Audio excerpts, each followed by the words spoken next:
Hello everyone. Today in this lecture we are going to solve the exercise 14.2 which is based on the three dimensions geometry. The first exercise 14.1 and the introduction of the related with this exercise we have already discussed in the last videos. Now I am starting the exercise with the basic concept.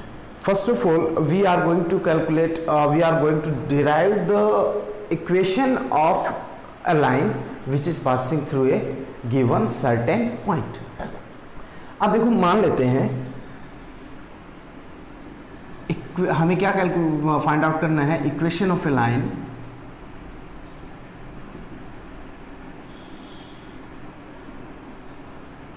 Passing through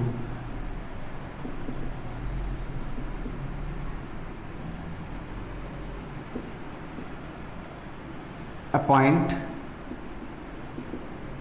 let's suppose whose coordinates are x1, y1, z1 and parallel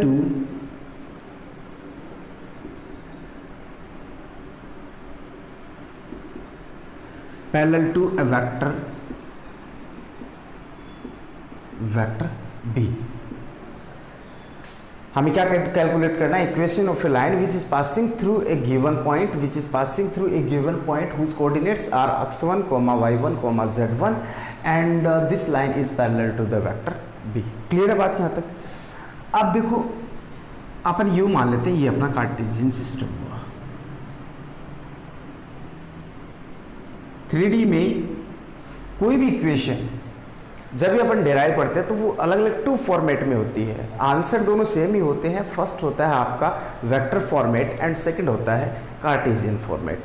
vector format जिसमें आइजेकी होता है और Cartesian format जिसमें आइजेकी नहीं होता है. ऐसे मतलब कि अपन लोकल लैंग्वेज में समझने की कोशिश करें तो अब देखो हम मान लो कि हमें ये कोई लाइन है,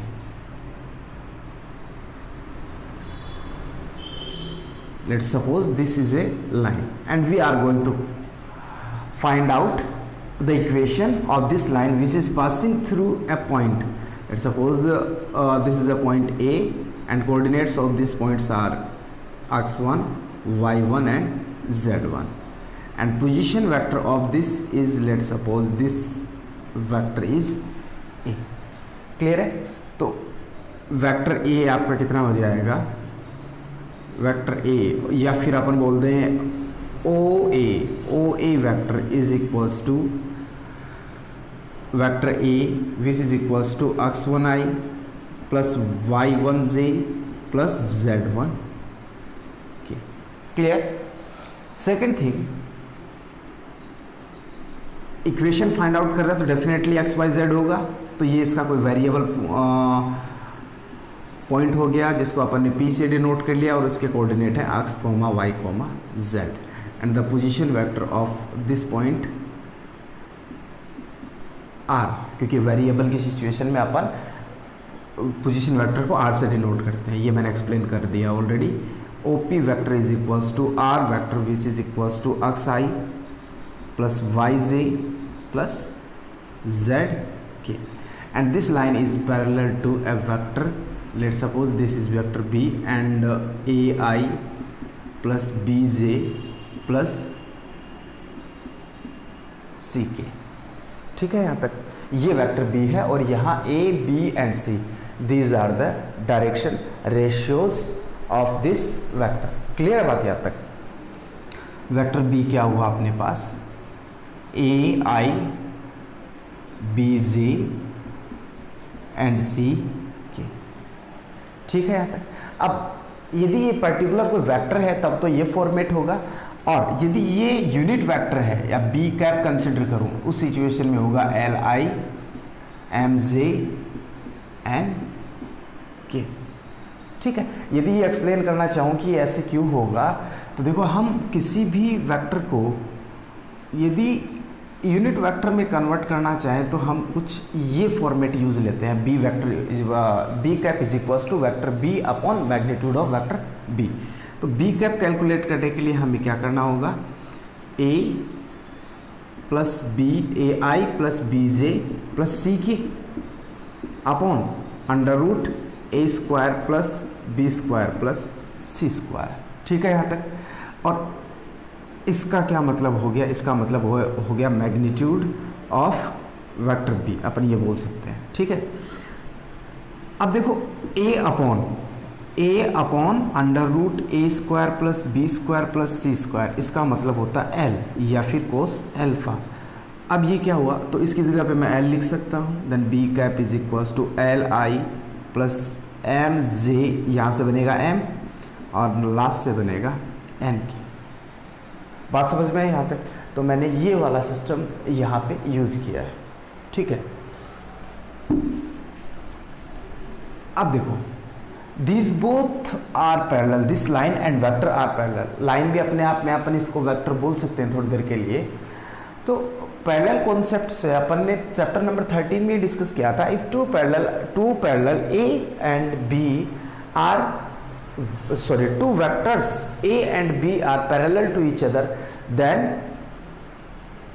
vector a is equals to lambda b vector। तो मैं यहां से ये बोल रहा हूं AP, मैं वेक्टर AP कंसिडर कर लेता हूं इसको। AP vector AP is equals to is parallel to vector B, और दोनों पैरेलल तो definitely AP vector is equals to lambda B vector. ये हमने ऑलरेडी यहाँ पे रिफ्लेक्शन आ रहा है, यहाँ ले लेता हूँ। AP vector is equal parallel to vector B और AP vector is equals to lambda B vector. ये मैटर हमने डिस्कस कर लिया था लास्ट चैप्टर में। AP के लिए हम यूँ लिख सकते हैं AP vector is equals to position vector of P point P and position vector of point A is equals to lambda B vector. ठीक है यहाँ तक। अब OP का मीनिंग है यहाँ से R vector minus OA vector is x1 is A vector is equals to lambda B vector. R vector is equals to A plus lambda B vector and this is the vector form. ये कौन सा format है,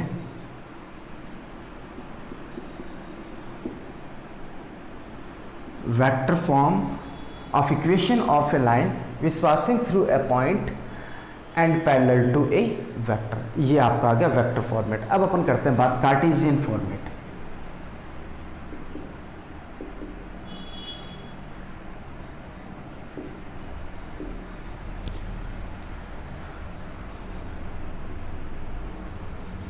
Cartesian form of an equation of a line which is passing through a point, this one।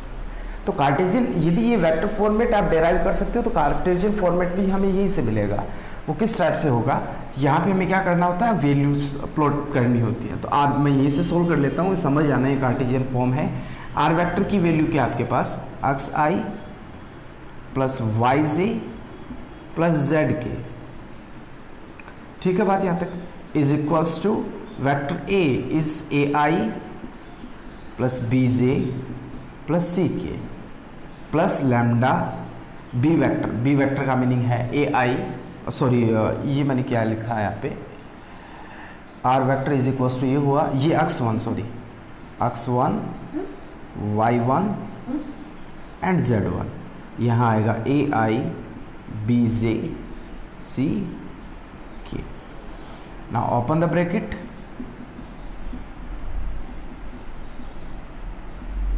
x1i y1j z1k plus lambda ai lambda bj and lambda ck। ठीक है यहाँ तक। अब देखो यहाँ से अपन एक काम करते हैं, इसको इधर ट्रांसपोज कर लो, ये वाली वैल्यू इधर ले आओ। तो देखो क्या बनेगा, x minus x1 into I. Transpose करने के बाद x minus x1 I y minus y1 j z minus z1 k is equals to, ये बना आपके पास as it is lambda A I plus lambda B J lambda C K. ठीक है बात यहाँ तक। अब हमने ये डिस्कस किया था लास्ट चैप्टर में, if two vectors are equal, if the two vectors are equal then their scalar component will be also equal to each other। इसका मतलब क्या हुआ कि ये इसका स्केलर का कंपोनेंट है, i का स्केलर कंपोनेंट, और इधर i का स्केलर कंपोनेंट है आपके पास x minus x1 is equals to lambda a, and from here lambda is equals to x minus x1 upon a। Similarly from here y minus y1 is equals to lambda b, or we can say that lambda is equals to y minus y1 upon b, and z, third thing, z minus z1 is equals to lambda c, which is lambda is equals to z minus z1 upon c। अब देखो ये भी lambda के equal, ये भी lambda के equal, ये भी लैम्डा के इक्वल, इसका मतलब ये सभी इक्वल हैं। और फाइनली अपन क्या बोल सकते हैं, ये मैं यहाँ मेंशन कर लेता हूँ, x minus x1 upon a, या फिर थोड़ा पीछे लेते हैं, x minus x1 upon a is equals to y minus y1 upon b is equals to z minus z1 upon c। तो ये रहा आपका Cartesian format of a line which is passing through a given certain point and parallel to the vector।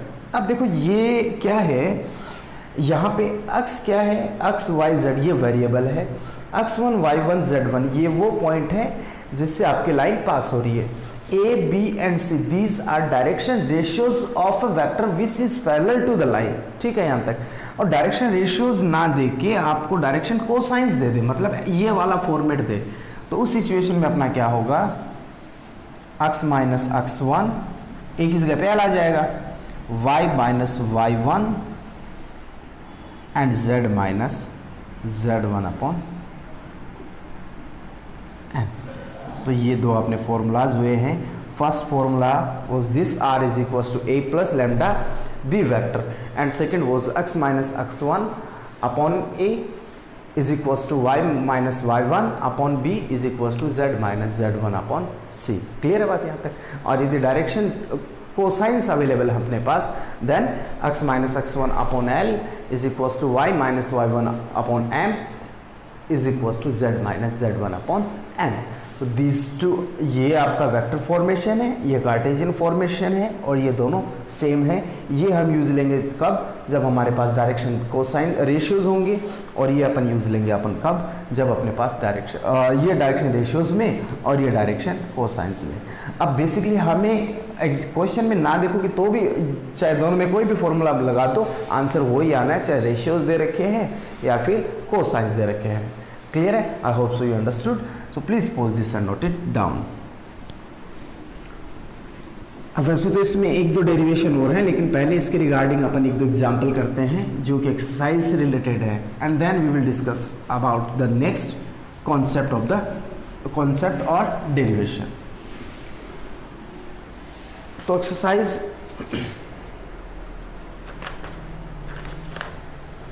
14.2 and the very first question, find equation of a line passing through the point, line is passing through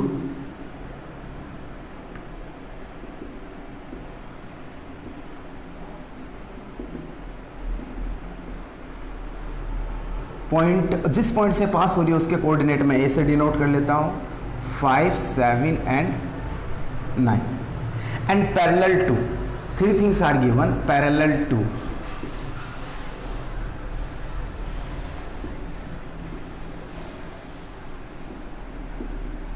first x axis,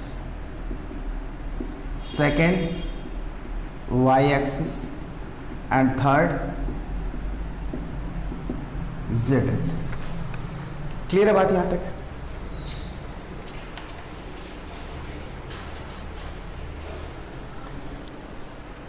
अब देखो ये हमें मिल गया, तो इसको मैं बोल देता हूं वेक्टर ए से डिनोट कर लेते हैं, इसका पोजीशन वेक्टर।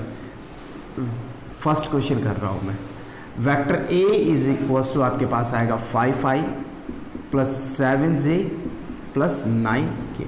और अपन फॉर्मूला देखो कौन सा काम में लेंगे, अपन फॉर्मूला यूज लेंगे vector r is equals to a plus lambda b। r अपने आप में एक वेरिएबल होता है, क्योंकि इसके कोऑर्डिनेट होंगे X Y and Z. A is the position vector of the point from which line is passing and B is a vector which is parallel to the given line। ठीक है यहाँ तक। अब हमें वेक्टर B चाहिए। Vector B के लिए हमें हमारी हेल्प करेगा एक्स एक्सिस। तो अपन फर्स्ट में एक्स एक्सिस के पैरेलल है, इसका मतलब वो वाई एक्सिस और जेड एक्सिस के क्या परपेंडिकुलर है। तो cos alpha is equals to L से डिनोट कर सकते हैं और ये इसके पैरेलल है एक्स एक्सिस के, तो 0 डिग्री एंगल, इसका मतलब 1। ठीक है। M is equals to cos beta is equals to cos 90 degree is equals to 0 and N is equals to cos gamma is equals to cos 90 which is equals to 0। अब basically learn ही कर लो, यहाँ पे लिख रहा हूँ a vector is parallel the direction cosines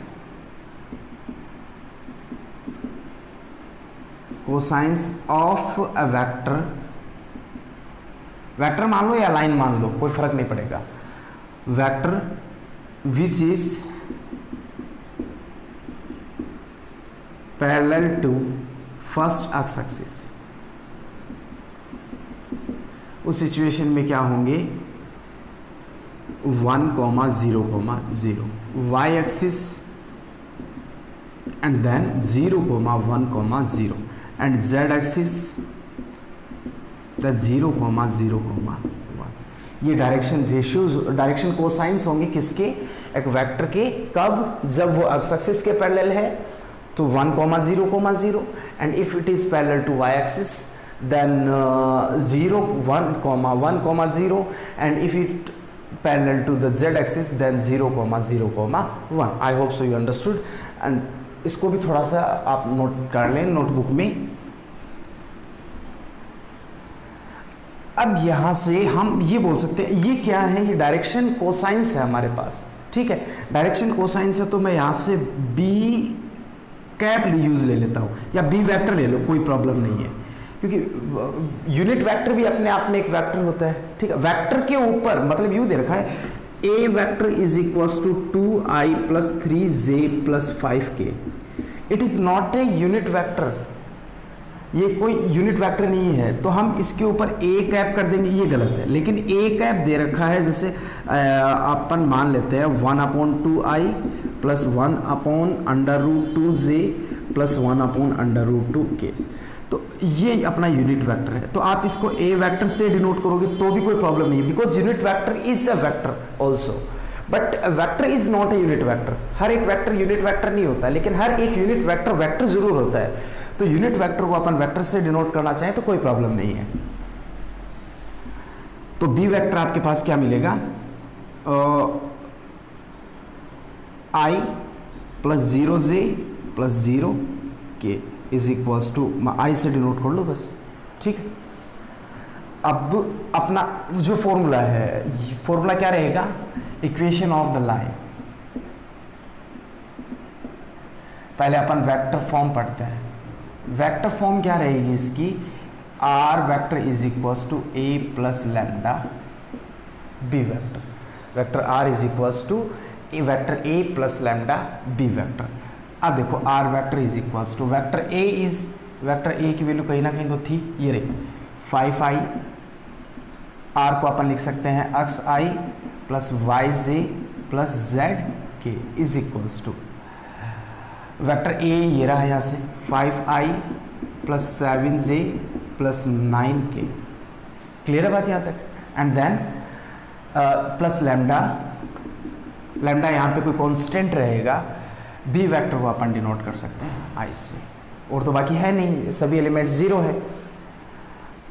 अब simplify करना है, xi plus yj plus zk is equals to 5 plus 1, 5 plus lambda, 5 plus lambda i 9j 7j plus 9k। ये हुआ आपका वेक्टर फॉर्मेशन। अब हमें डिस्कस करना है कार्टेशियन फॉर्मेशन।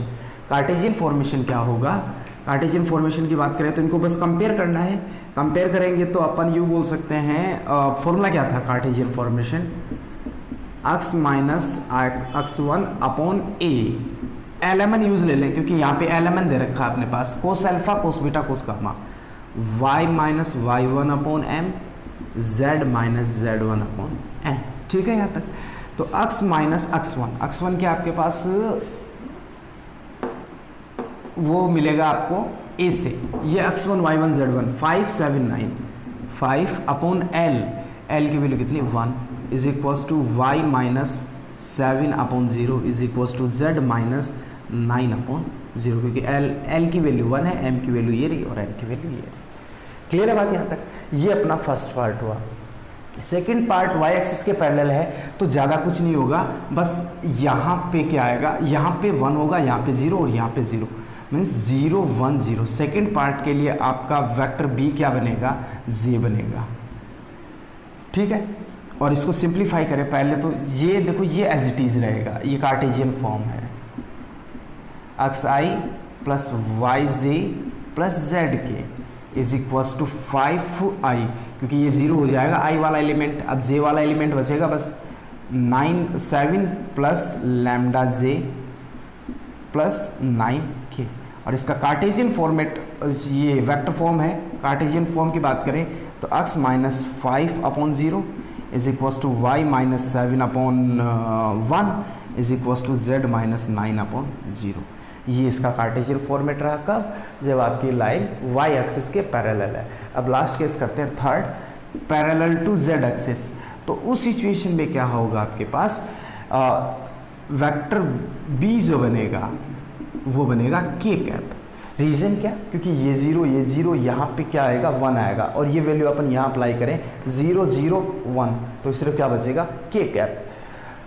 तो वेक्टर फॉर्म इसका क्या होगा, vector form as it is ये रहेगा, ये चेंज हो जाएगा, ये एज इट इज़ रहेगा, ये चेंज होगा, xi plus yj plus zk is equals to 5i 7j 9 plus lambda k।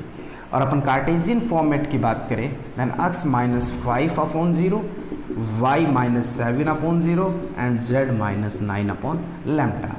So this is the first question of exercise 14.2 we have completed, and from the second question we will discuss in the next video. I hope so you understood, so please pause this and note it down.